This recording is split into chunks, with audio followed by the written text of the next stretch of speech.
It's a cold morning in 15th century France, and you're off to the barber for a shave and a haircut.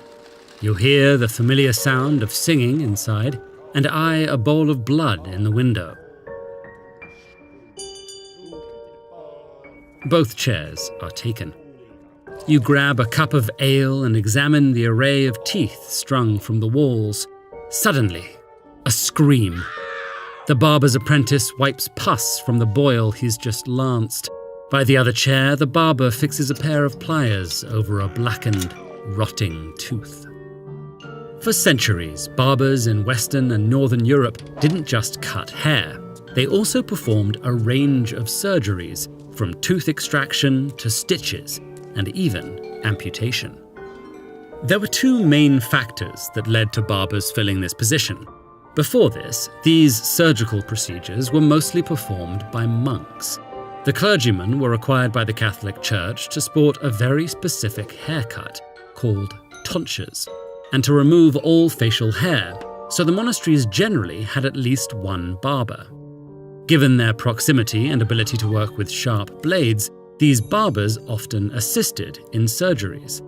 And in 1215, the Church issued an edict banning monks from any act that purposefully spilled blood. At the same time, universities with medical schools were opening across Europe.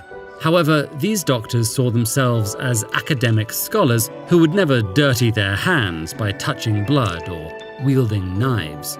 Medicine and surgery became two separate yet complementary disciplines, like geometry and carpentry.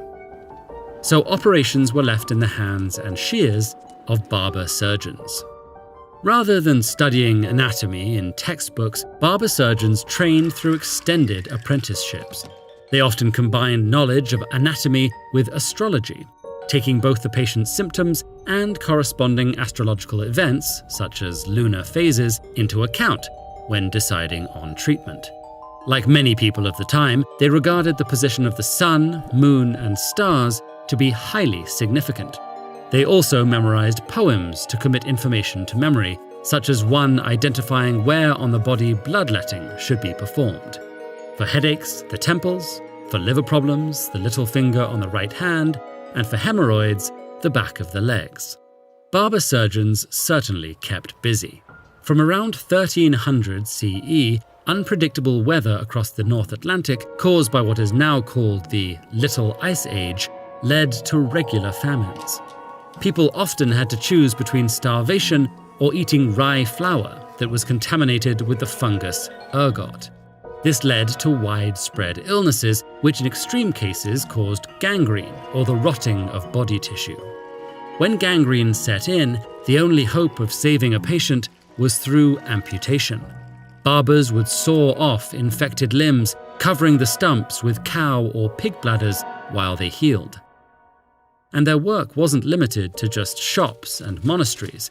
Armies needed both hairdressing and wound care, and barber-surgeons accompanied them on campaigns, near and far.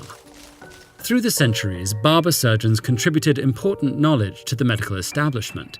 One of the most famous, Ambroise Paré, blurred the lines between doctor and barber-surgeon by publishing medical textbooks and teaching at France's first surgical college.